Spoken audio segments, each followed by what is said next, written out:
실제로 제가 그 설문을 했던 거를 한번 보여드리도록 할게요. 네. 지금 이거는 제가 이제 강사로서 이거는 뭐 온라인, 오프라인 사실 교육 요구 분석 같은 경우는 크게 구분은 지진 않잖아요. 다르진 않거든요. 주제를 정하는 단계이기 때문에. 그래서 이거는 제가 이번 출강했을 때, 지난번 출강했을 때 요구 분석했던 겁니다.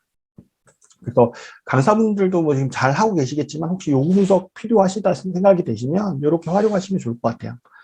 제가 이 대상자들이 이제 경북광역자활센터라는 곳이 있어요. 예, 약간 취약계층을 대상으로 해서 우리 평생교육을 하는 기관이다 생각하시면 취업교육, 평생교육하는 기관이다 생각하시면 될 것 같아요. 그래서 조금 젊은 층들은 취업교육을 시켜주고 연세 있으신 분들은 약간 평생교육 쪽으로 해서 약간 소양교육들 하는 그런 대상자들이었고요. 그래서 이제 교육 담당자들의 어떤 역량을 강화하는 교육이 필요하다라고 요청을 주셔서 이렇게 설문을 구성을 했습니다. 그래서 내용들을 좀 볼게요. 제가 궁금했던 거는 이분들이 어떤 역량을 가지고 있을까라는 거였어요. 여러분들 지금 제가 설명드린 것처럼 여기는 이제 이러닝에 대한 우리 요구 분석 단계부터 해서 뭐 설계 개발 단계에 대한 설명을 하는 거지만 이분들은 진짜 실질적으로 요구 분석이라는 게 필요하신 분들이거든요. 학습자들이 어떻게 생활하는지 상황 판단하고 그들의 요구가 니즈가 어떤지 학습에 대한 니즈가 어떤지를 분석을 하셔야 되는 분들이기 때문에 이런 류의 설문을 했습니다. 그래서 실제로 이분들이 과정 운영할 때 요구 분석을 하는지 안 하는지가 좀 궁금했고요. 그 방법을 알고 있는지 아닌지, 네, 그 다음에 이제 실제로 강사들이 섭외가 되고 그분들은 강사 의뢰를 하고 나서 전화 연락을 해서 소통을 하는지 그런 부분들이 또 궁금했고, 그 다음에 이제 커뮤니케이션을 해서 뭐 자리 배치나 교부대 준비 등에 대한 협의를 사전 하는지, 그 다음에 구글 드라이브들, 이것을 제가 한 거는 보통 요구 분석에서 아까 보여드렸던 설문이라는 방법들이 있잖아요. 근데 이게 기본적으로 그 외부인들 대상으로 하는 거기 때문에 온라인 설문을 할 수 있는데 이 역량을 가지고 계신지 아닌지 파악이 좀 필요했습니다. 그 다음에 저는 자활센터라는 그 센터 자체에 대해서 이해도가 좀 낮기 때문에 거기에 대해서 조금 궁금한 점들이 있어서 이렇게 설문을 했던 거예요. 네, 이런 식으로. 자, 항목을 좀 보시면 네, 이렇게 구성을 했습니다. 항목, 이거 뭐 어려운 건 없으시죠? 항목 자체에 대한 이해가 어려운 건 없으실 겁니다. 그래서 이런 온라인 설문이 좀 좋은 부분이 그래요. 이렇게 설문을 하면 응답에 대한 이런 결과 데이터들이 바로 나온다는 장점이 있어요.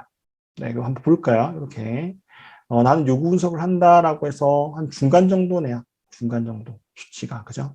안 하시는 분들도 계시고. 그죠? 그 다음에 방법을 알고 있다라고 했을 때는 모르시는 분들이 많은 것 같아요. 그죠? 그러면 제가 생각했을 때 어떻게 해야 돼요? 요구 분석에 대해서도 이야기를 해야겠구나. 라는 생각을 판단할 수 있는 거예요.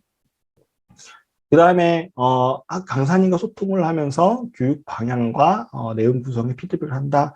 어느 정도 많은 분들이 하고 계시긴 한데, 안 하시는 분들도 계시는 거죠. 그 다음에, 이런 자리 배치에 대해서 협의를 한다라는 거죠. 그러니까 이런 걸 봤을 땐, 사전에 전락을 하시는 것 같긴 해요. 강사님들과 연락을 하시는 것 같긴 한데, 그냥 교육 현장에 대한 준비에 대한 연락을 하지, 이 교육 담당자들이 교육 내용에 대해서는 크게 관여를 하지 않으시는구나, 이런 식으로 판단을 하는 거예요. 데이터들이 나오니까. 자, 요것도 마찬가지예요. 그러니까 이건 데이터들은 객관적인 데이터지만, 요것들을 해석하는 건 제가 해석을 한 거죠, 그냥. 예, 다른 선생님들은 요 데이터를 보고 다르게 해석하실 수도 있죠, 그죠? 그래서 아까 설문에서 말씀을 드렸듯이, 데이터들은 객관적이지만 이 해석하는 사람들의 주관이 개입이 될 수 있다 하는 부분이 이런 부분인 거죠. 그 다음에 보니까 구글 드라이브는 사용을 거의 못 하시는 거죠. 그러면 구글에 대한 실습을 또 해야겠구나. 라고 이렇게 판단을 할 수 있는 거예요. 그 다음에 이제 이런 내용들, 어떤 교육들이 운영이 되냐. 제가 어떤 사례를 소개를 해드리는데 생뚱맞게 기업 사례를 소개해드리면 공감대가 떨어질 부분이죠. 그래서 이런 부분들, 어떤 내용들로 주로 이렇게 강의를 의뢰를 하고 하시고 있기 때문에 이런 부분을 통해서 제가 이제 사례들 준비할 때도 이쪽 위주로 사례를 준비하는 거죠. 네, 이런 식으로 요구사항 분석을 하는 겁니다. 사실 이거는 뭐 설문조사, 뭐 설문지를 좀 자주 할 일은 사실 없겠지만 그래도 한두 번 뭐 예를 들어 만들 수가 있잖아요. 또 친구들 뭐 이렇게 모임할 때도 의견조사 받잖아요. 간단한 설문지로 받잖아요. 그런 형식으로 생각하시면 돼요. 그래서 이런 질문 내용들은 물론 어떤 저처럼 뭐 학문적으로 연구를 하기 위해서 논문을 쓰기 위해서 하는 그런 질문들은 사실 좀 정교해야 되는 부분들이 사실이긴 하지만 일단 기본적인 요구 분석 같은 경우에는 궁금한 거, 궁금한 내용들을 이렇게 문장 형태로 잘 녹여내는 거, 그게 중요하다. 이렇게 이해를 하시면 될 것 같습니다. 그래서 그게 어렵지 않게 하실 수 있는 것 같다는 생각이 들어요. 그래서 일단 우리가 앞서 제가 비유를 했듯이 음식을 만드는 재료에 대해서 한 4가지 정도를 소개를 해드렸어요. 그죠? 네, 이렇게 이해를 하시면 좋을 것 같습니다. 네, 그 다음에 이제 사례를 하나 소개를 해드릴게요. 사례를 하나 소개를 해드릴 텐데 이 사례, 지금 제목에는 수행 분석 사례라고 되어 있어요. 수행 분석 사례. 실제로 우리 그 현장에서 체계적으로 분석을 한다라는 거를 강사님께서 말씀을 해주셨는데 어떻게 분석을 하는지를 좀 설명을 드릴 겁니다. 우리가 맨 앞에 아까 기억나는 거 있으신가? 맨 앞에 제가 그 영업사원의 어떤 교육 있잖아요. 영업사원이 영어를 못한 이유에 대해서 이야기를 드렸는데 그거가 기억나시죠? 그래서 교육이라는 것은 교육이라는 것은 어떤 그 일부 문제만 해결할 수 있다. 예, 요거를 한번 기억을 해보시면서 들어보시면 좋을 것 같고요. 그래서 요거는 이제 그 아웃백 스테이크 아시죠? 네, 아웃백 스테이크에서 수행한 실제 사례입니다. 네, 실제 사례. 이분들이 어떻게 교육이라는 것을 교육이라는 주제를 노출하게 되는지의 과정을 좀 소개를 해드릴까 합니다. 자, 먼저 요거 한번 질문을 좀 드려볼게요. 문제가 발생을 했을 때 원인을 파악을 하는데요. 원인을 쉽게 파악할 수 있을까요? OX, X. 대부분 X이신가요? 쉽게 파악할 수 없다. 네, X. 그렇죠. 쉽게 파악하기 힘들죠. 하지만 일본은 또 쉽게 파악할 수 있는 것도 있을 것 같아요. 다 공존하는 것 같습니다. 네.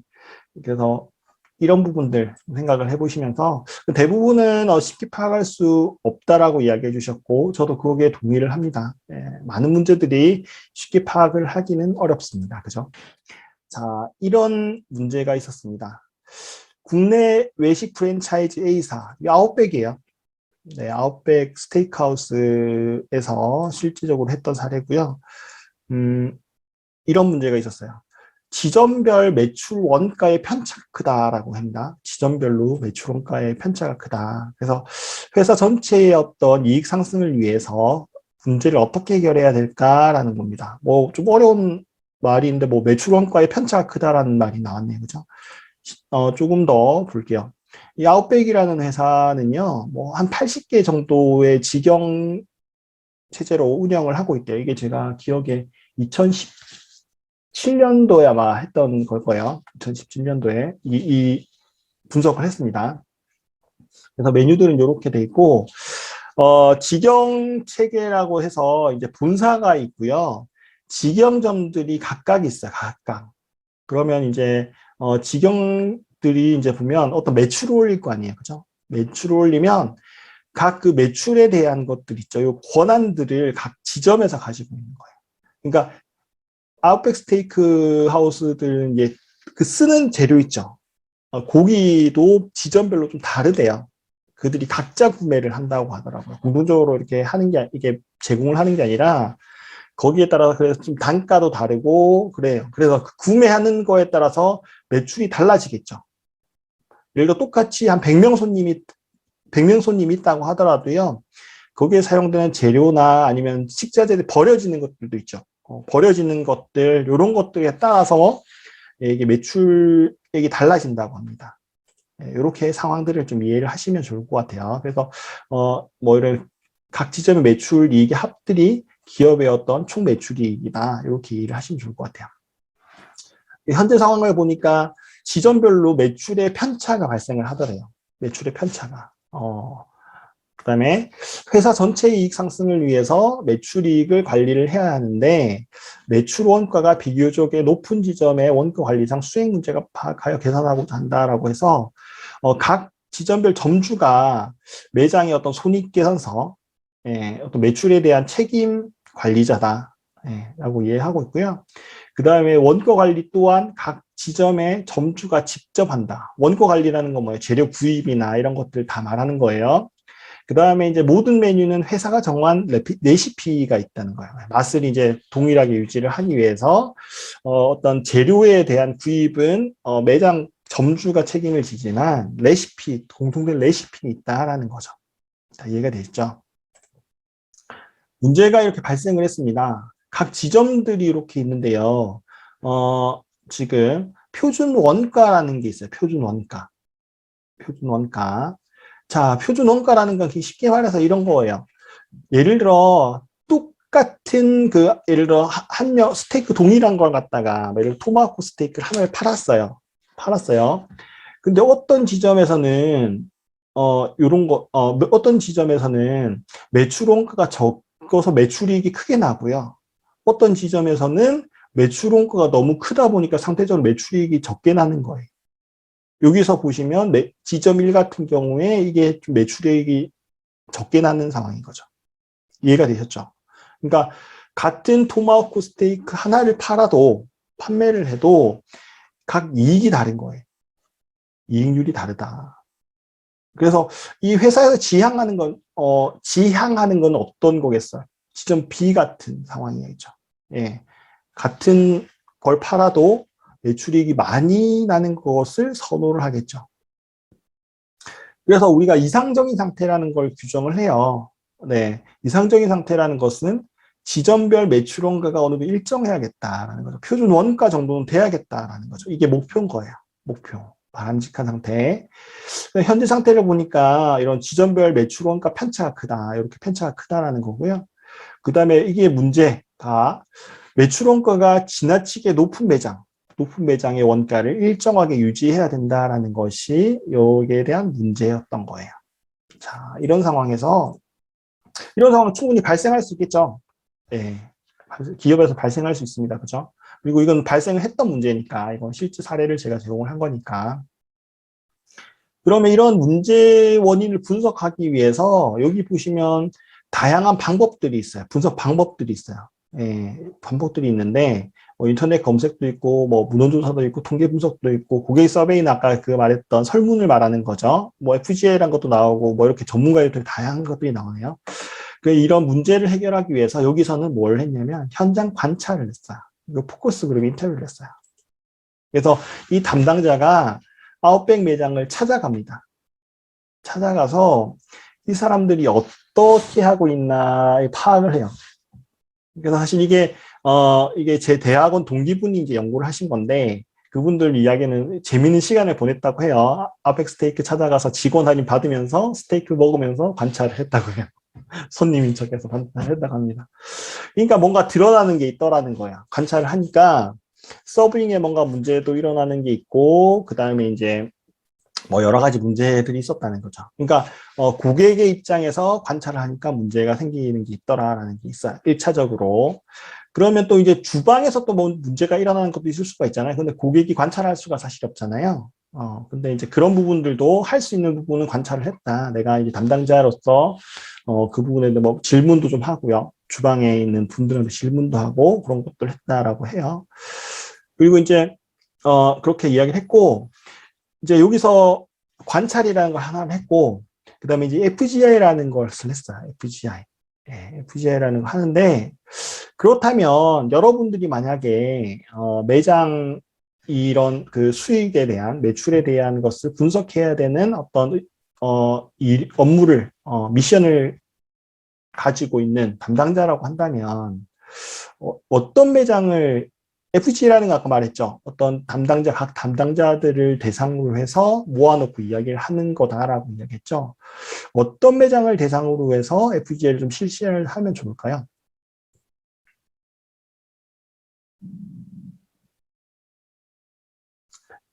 네. 어떤 매장의 담당자들을 대상으로 하면 좋을까? 뭔가 FGA를 하면 사람들을 모아야 되잖아요. 네. 그죠? 모으고 거기에 대해서 이야기하도록 그렇게 해야 되잖아요. 자, 일일이 한번 물어보고 싶지만 네, 입을 좀 닫고 계실 것 같아서 생각하는 시간만 잠시 좀 드릴게요. 한 30초 정도. 자, 한번 내가 만약에 이 상황이다. 이건 실질적으로 뭐 겪을 만한 문제니까, 그죠? 어떤 지점들을 모아놓고 이야기를 하도록 하면 좋을까?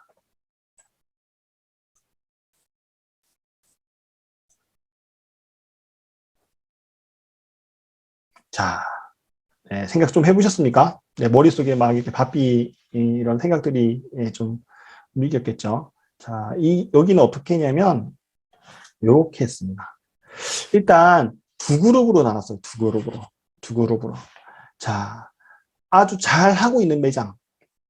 원가, 표준 원가가 차이가 적은 5개 지점을 선정을 해서 담당자들을 불렀어요. 그리고 원가 차이가 큰 매장, 앞서서 보면 A 매장 같은 경우 있죠. 첫 번째 매장 같은 경우 있죠. 원가에 대해서 그 매출이 낮잖아요. 그죠? 상대적으로. 그런 매장을 5곳을 불러서 이야기를 하도록 했습니다. 네. 그래서, 뭐 이런 것들을, 데이터들을 분석하고 뭐 이렇게 했어요. 예. 그래서, 원가, 표준 원가보다 낮은 지점은 이런 게 있더라고요. 그래서, 레시피를 충실히 지키지 않거나 다른 변수를 작용했을 가능성을 고려해서 배제해라고 했는데 이게 뭐냐면, 이 비교를 한다라는 게, 저도 이게 보니까 이런 거예요. 그 매장 중에서도 레시피가 일부 안 지켜지는 곳도 있나 봐요. 근데 이제 서로 원인에 대한 비교를 하려면 어떤 유사한 어떤 조건들이 주어져야 되잖아요. 그래서 일단 요 대상자들 자체는 어떤 레시피를 충실히 이행하는 거, 이런 매장들을 선정을 했다라고 이렇게 이야기합니다. 그래서 크게는 FGA를 2번을 한 거예요. 잘하고 있는데 한 번 하고, 잘 못하고 있는 곳 한 번, 이렇게 한 겁니다. 분석을 해서, 일단 분석을 해봤어요. 분석을. 그래서 지금 여기 표를 보시면 여러 가지가 있는데요. 환경적 지원이라는 것은 뭐냐면, 앞서서 제가, 그 영업사원 설명을 했죠. 영업사원에 대한 어떤 아까 이야기 사례를 드렸죠. 제일 처음에. 그러면 이거는 회사 측면에서 어떤 프로세스나 조직의 문제 때문에 발생하는 거예요. 환경적인 조건 때문에. 이거는 뭐다? 교육적으로 해결하기 힘든 거라고 생각하시면 돼요. 그 다음에 개인적인 행동 레퍼토리는 이제 개인 차원의 어떤 문제점이 생긴 거예요. 그렇게 구분을 하시면 돼요. 자, 그래서 좀 보니까 환경적 차원에서는 뭐 이런 레시피를 정확히 준수하는지 여부에 대한 피드백이 없더라라는 거예요. 그리고 레시피를 문서로만 좀 전달을 하더라. 예, 문서로만. 이게 레시피 있으니까, 요리 하셔서 아시겠지만 그렇잖아요. 레시피 문서로 이렇게, 이렇게, 백 선생님 그 레시피를 보아도 맛이 다 다르잖아요. 그죠? 예, 그 이유가 뭐예요? 하다가 재료가 없는 것도 있을 수가 있고, 그죠? 물 계량을 하라고 하는데, 물 계량 귀찮아서 그냥, 이런 경우 많잖아요. 그죠? 그래서 조리법을 글로 배우고 있더라. 그리고 표준 원가에 대한 가이드는 있지만 그 원가를 맞추었는지 수행적인 정보가 적더라. 수치만 있고 그 방법에 대한 정보가 적더라. 뭐 이렇게 돼 있고요. 그 다음에 도구적인 측면, 환경적인 측면에서 보니까 계량 도구들이 배치가 되어 있는데 이 계량 도구들이 배치가 되어 있지 않다는 거죠. 프랜차이즈임에도 불구하고 이걸 갖다 계량하지 않고 그냥 쓴다는 거죠. 눈대중으로, 그죠? 그러니까 당연히 이제 이렇게 원가들이 높아질 수밖에 없죠. 그 다음에 이제 지점홀에서 주문을 받고 입력하는 포스가 한 2대 정도가 있는데요. 동선이 비효율적인 위치라서 추가 주문 등에 입력할 때 포스 등록을 미루는 경우가 생기더라. 누락되는 것들이 있는 거죠. 예. 이게 이거 관련돼서 뭐냐면 그런 게 있대요. 서비스 메뉴 같은 것들이 있나 봐요. 하다 보면. 예, 뭐 이렇게 주고 이렇게 하는 메뉴들이 있는데 그런 부분들을 이제 줬으면 그 처리를 포스에다가 해줘야지 그게 이제 반영이 되잖아요. 매출이나 반영이 되잖아요. 그게 반영이 안 되니까 데이터가 문제가 생겼다. 이런 이야기들이 있더라고요. 그 다음에 보상 부분에서는 특히 이런 겁니다. 뭐 이런 표준원가 잘 맞췄을 때, 그 지점 차원에서 보상이 없다. 동기도 개인적인 차원도 마찬가지예요. 여기에 대한 어떤 보상이 없으니까, 야, 너 잘했어. 예를 들어, 뭐, 최고의 어떤 지점을 선정한다거나 이런 보상 체계가 있었으면, 의욕적으로 해야지라는 게 있는데, 그런 것들이, 어떤 지점 차원, 지점 차원이나, 개인 차원에서도 그런 것들이 전혀 없었다라는 거죠. 그 다음에 이제 개인적인 측면에서는, 조리 훈련 과정이 어떤 경력자나 신입사원이 알려주는 방식만 있더라. 우리가 그냥 아름아름 구두를 이렇게 이야기하는 거 있죠. 이런 것들. 그 다음에 경력사원이, 그 전에 경력사원이 정확한 것들을 숙지를 하지를 못했을 때 그게 그대로 내림이 돼버리는 거예요. 새로운 사람한테, 그죠? 그 다음에 이제 표준 원가를 맞춰야 하는 것을 배우지 못했다. 원가 산출 과정을 모르고 있었다라는 거죠. 그 다음에 이제 조리기구를 정확히 사용하는 능력이 부족한 직원도 있었다는 거고, 그다음에 홀 직원들은 주문을 받고 난 후에 포스의 주문을 접수하는 그런 업무에서 우선순위 결정 능력이 더 필요하더라. 그 다음에 선입선출을 하는 판단력이 필요하더라. 우리 식자재는 특히 그렇잖아요. 먼저 들어오는 거 먼저 소진해야 되죠. 그죠? 그래서 먼저 들어오는 걸 그러니까 뒤에 들어온 걸 먼저 소진해버리면 어떻게 돼요? 앞에 들어온 걸 상해버리게 되는 경우죠. 원가가 이제 높아지는 상황이 발생을 하는 거죠. 이런 부분들입니다. 자, 그래서 제가 보니까 우리가 앞서 그 영업사원의 어떤 사례와 맥락이 비슷하죠. 어쩔 수 없어서 환경 때문에 발생하는 문제들도 생기고요. 그 다음에 개인적인 측면 때문에 발생하는 문제도 생긴다라는 거예요. 이거는 프로세스 개선을 해야 되죠. 예를 들어 계량 도구가 없다, 비치가 안 돼 있다면 비치를 시켜줘야 되는 게 맞죠. 근데 이런 것들, 지식이나 능력 차원 정도와 되는 것들은 교육을 통해서 충분히 커버가 가능한 거죠. 그러면 요 상황에서는 어떤 교육을 해야 될까요? 나오죠. 네, 그죠?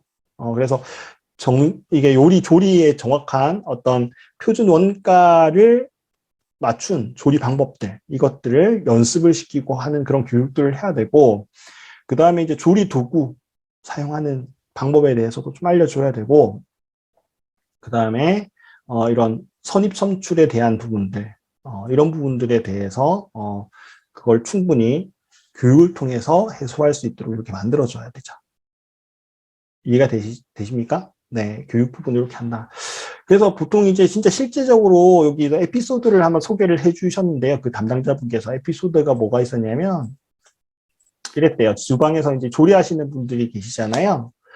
그분들이 이제 이게 제대로 이 원가 절감을 하지 못하는 매장에는 그랬대요. 그거 레시피대로 그 레시피 있잖아요. 그거 실질적으로 현실성이 없는 것 같아요. 이런 말씀을 하시더래요. 그 레시피 어떻게 준수를 해서 그걸 그렇게 하냐 이렇게 하시더래요. 그래서 그 담당자분이 너무 화가 나서 잘하고 있는 매장이 있잖아요. 주방 직원을 불러다가 앞에서 그걸 보여줬대요. 제대로 계량해서 이거 원가를 맞춰주는 걸 배려하다 그렇게 보여주니까 그때서야 자기의 잘못을 이렇게 시인을 하더래요. 네. 그런 에피소드들도 있더라고요. 그래서 그런 부분들. 그래서 일단 우리가 이제 요구사항 분석을 하고 기업 내에서의 어떤 요구사항 분석을 하는 것들은 이런 다양한 어떤 문제 상황들을 해결하기 위한 건데 그게 교육으로 전체적으로 해결하기 힘들다라는 부분이죠. 근데 여기서 이제 과정을 제가 또 설명을 드린다면 앞서서의 어떤 우리 요구 분석 방법들 있잖아요. 요것들을 섞어서 이렇게 사용을 하면서 해결할 수 있다. 이렇게 이해를 하시면 좋을 것 같습니다. 여기까지 되셨나요? 네. 자, 여기까지 좀, 네, 되셨고, 그 다음에, 보니까 제가 채팅창을 이제서야 좀 읽었는데 아주 답변을 잘 하고 계셨네요. 네. 네, 이렇게 잘 하고 계셔서 이거 네, 우리 선생님들의 어떤 열정이 또 채팅에서도 느껴지는, 네, 것 같습니다. 자, 그러면 이제 학습자 요구 분석 방법에 대해서 좀 설명을 또 추가적으로 드릴 텐데요. 자, 앞서서 제가 그 각각의 방법들은 음식을 할 때, 요리를 할 때 재료에 해당된다라고 말씀을 드렸죠. 그죠? 재료에 해당된다라고 말씀을 드렸는데, 이것들을 어떻게 좀, 이제 맛있는 요리를 만들 수 있을까에 대한 또 이야기를 조금 해보도록 하겠습니다. 자, 먼저 학습을 분석을 하는데요. 섞어서 쓸 수 있다라고 이야기를 했어요. 그래서 여기 집단 심층 면접이라는 것은 정성적 해석이 가능하다라고 아까 말씀을 드렸고요. 델파이 기법이라는 것은 정량적이고 정성적인 해석이 동시에 가능하다라고 말씀을 드렸습니다. 그죠? 네, 그 다음에 설문조사는 어떤 설명적 통계치를 파악할 수 있다. 설명적 통계치라는 거예요. 수치를 보면서 이것들을 해석을 할 수 있다. 뭐 이렇게 이해를 하시면 좋을 것 같고요. 그다음에 시계열 조사라는 것은 뭐 컨조인트 분석을 통해서 뭐 어떤 인사이트들, 어떤 의미 있는 해석이 가능하다라고 이해를 하시면 좋을 것 같습니다. 자, 이렇게 되어 있는데, 자, 우리 상황에서 이렇게 한번 해볼게요. 내부 구성원의 어떤 특정 직무를 대상으로 한 과정 개발을 한다라고 했을 땐 어떻게 요구 분석을 할 수 있을까? 앞에 있는 그 분석 방법들을 통해서 대기업 상황 생각하시면 될 것 같아요. 그냥 내부 직무들. 그래서 일단은 뭐냐면 집단 심층 면접을 하는 게 중요하다라는 거예요. 집단 심층 면접. 이 FGA를 하는 대상자들은 고성과자들인 게 좋을 것 같다. 왜냐하면 예를 들어 신입사원의 어떤 필요한 교육들을 만든다고 했을 때, 예, 그러면 신입사원 아까 말했죠? 신입사원들을 FGA에 참여시키면 안 된다라고 했죠? 그러니까 그것을 조금 일 잘하는 한 대리급 직원들, 실무자들을 대상으로 해서 FGA를 처음에 실시를 해요. 그죠? 신입사원 교육과정 개발을 하려고 하는데, 신입사원한테 필요한 역량이 뭘까요? 뭐 이런 것들을 서로 이야기하도록 만드는 거죠. 그러면, 그래.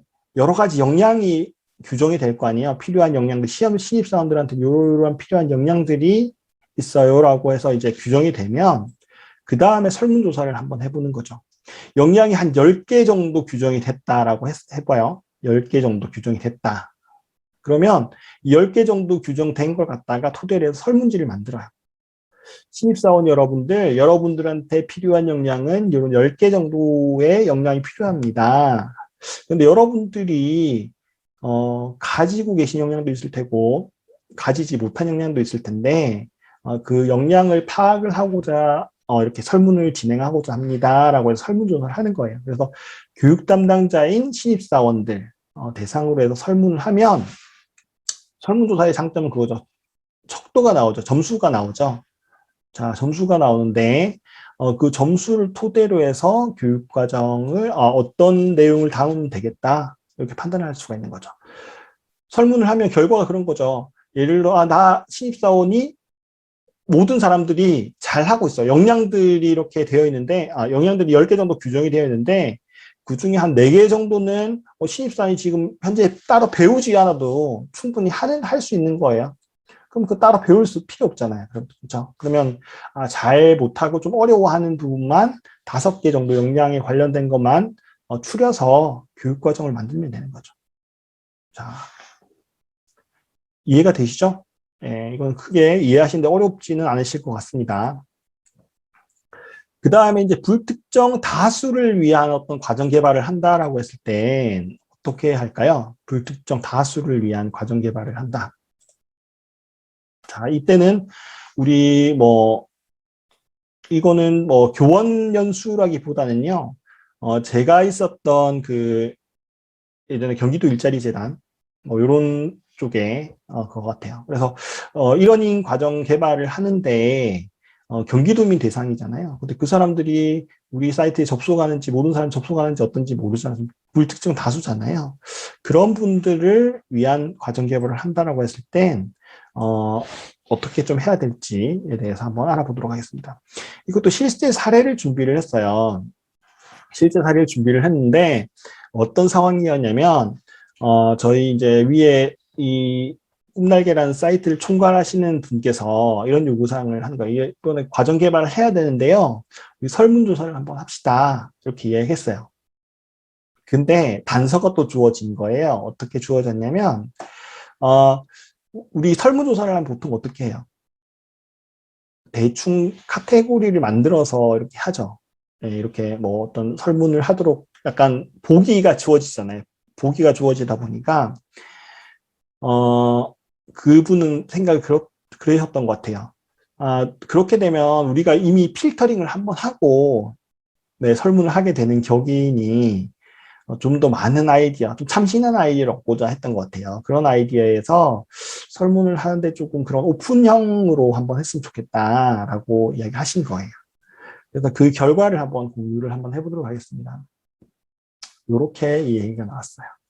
자, 여러분들, 우리 경기도민께서 필요한 그 과정이 어떤 주제의 과정들이 있었으면 좋겠어요? 라고 해서 설문을 했더니, 티솔 어린이 영어 교육 자격증, 버섯 종균 기능사 관련된 거, 온라인 마케팅 관련, 컵송 배우기, 네. 그다음에 컴퓨터 PC 정비, 뭐 네트워크 기초, 그다음에 국가 기술 자격증, 네. 그다음에 환경 테스트, 네. 뭐 이런 것도 있고요. 더 있습니다. 조경 및 산림 기능사 자격증, 그다음에 학급 긍정훈육법, 어떤 특정 이분이 유명하신가요? 전 잘 몰라서 정혜신 김현수 정신과 의사의 강의.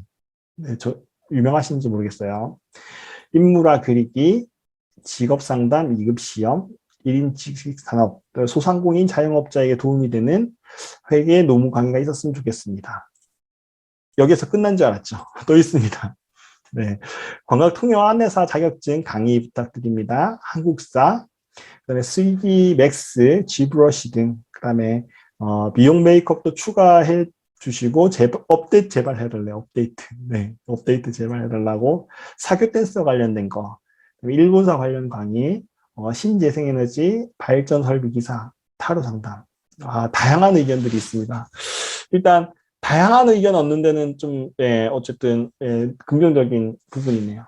근데 교육 담당자로서 어떠세요? 교육 담당자 이런 결과가 나왔다.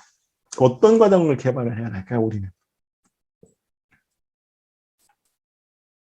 어떤 과정을 개발을 해야 될까? 난감하시죠? 저도 난감했습니다. 네, 그래서 결과를 딱 하고 이제 저는 이거 그대로 정리를 해서 이제 보고를 드렸죠. 그분도 난감해 하시더라고요. 네. 그래서 물론 이제 시작의 어떤 그 아이디어는 좋죠. 우리가 예를 들어 사실 어떤 분류를 처음에 해가지고 설문조사 한다는 것 자체가 필터링한 느낌이 있고 어떤 아이디어를 얻을 수 있는 어떤 기회를 박탈한다는 사실 느낌이 사실 있거든요. 하지만 그것보다는 이런 결과가 나왔을 때 어떤 난감함, 네, 이것들을 한번 생각을 해주셔야 될 것 같습니다. 그래서 이런 상황에서는요, 보통 어떻게 해야 되냐라고 했을 때, 컨조인트 분석을 좀 했으면 좋겠다. 컨조인트 분석 아까 말씀드렸죠? 우리, 예를 들면 우리, 그 학습자들이, 남겨놓은 흔적들이, 데이터들이 있잖아요. 네, 만족도 조사도 있을 거고, 그 다음에 그 의견들도 있을 거 아니야. 뭐, 이렇게 학습 끝나고 나서 의견들 게시하잖아요. 뭐 만족도 조사에 외에, 뭐, 점수 외에도 뭐, 그런 의견들이 있잖아요. 그런 것도 있을 거고, 왜 수강률도 있을 거고, 수료율도 있을 거고, 뭐, 이런 것들이 있잖아요. 그런 것들을 좀 분석을 일단 해야 돼요. 네, 그런 것들 분석을 하고, 거기에서 왜 그런 일이 일어났는지, 어떤 거는 사실 주제는 좋은데, 아까 저기 그 설문했던 것처럼 노화돼서 그런 게 있을 수가 있잖아요. 그러면 동일한 주제지만 업데이트하면 되잖아. 그죠? 내용을 업데이트하는 데는 그런 것들을 일단 방향으로 생각을 해야 되고요. 그 다음에 이제 트렌드 파악을 좀 해야 돼요. 트렌드 파악들. 최근 트렌드는 뭐가 있나요? 화두가 되고 있는 트렌드들은 뭐가 있나요? 알고 계신 것 중에. 잠시 좀 이야기 좀 나눠볼까요? 여러분들 최근에 주변에서 일어난 트렌드들, 교육과 관련된 트렌드 없나요? 채팅으로 남겨주셔도 되고요.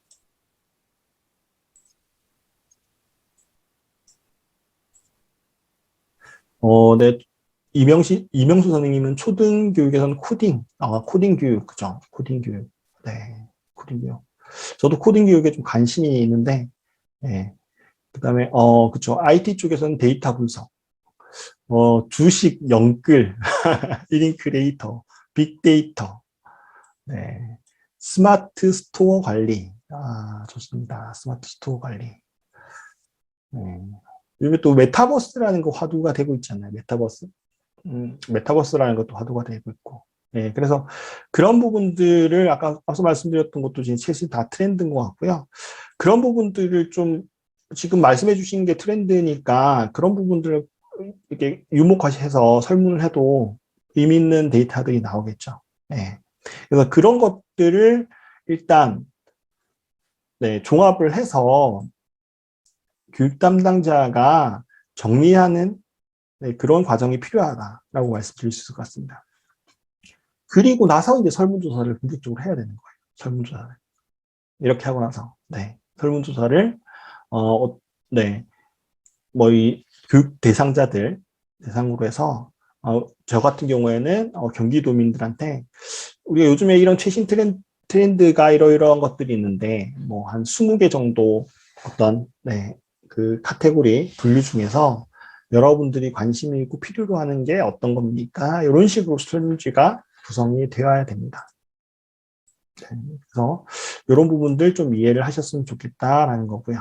그래서 각각의 어떤 지금까지 제가 설명을 드린 게 그렇죠. 각각의 상황에 따라서 어떤 그 요구 분석 방법이 많이 달라질 수 있다. 그래서 정답은 없어요, 진짜로. 정답은 없어요. 정답은 없고 어떤 걸 취사 선택할까 이것을 이제 고민하고 해결하는 과정이 요즘 흔히 또 뭐 이야기하는 문제 해결이거든요. 문제 해결 역량이거든요. 이런 부분들을 좀 함양할 필요가 있다. 이렇게 일단 말씀드리고 있습니다. 이렇게 우리는 요구 분석 방법에 대해서 좀 배웠어요. 그죠? 요구 분석 방법에 대해서 배웠는데, 이제는 커리큘럼 차원에서 한번 배우겠습니다. 요구 분석을 했어요. 하고 나서, 그러면 이분들이 뭐 크게는 굵직굵직하게는 어떤 주제의 교육이 필요하다는 걸 알았는데 그 다음에는 커리큘럼은 어떤 커리큘럼으로 이 교육을 운영해야 될까? 네, 그 관점에서 좀 보시면 좋을 것 같습니다. 지식 디자이너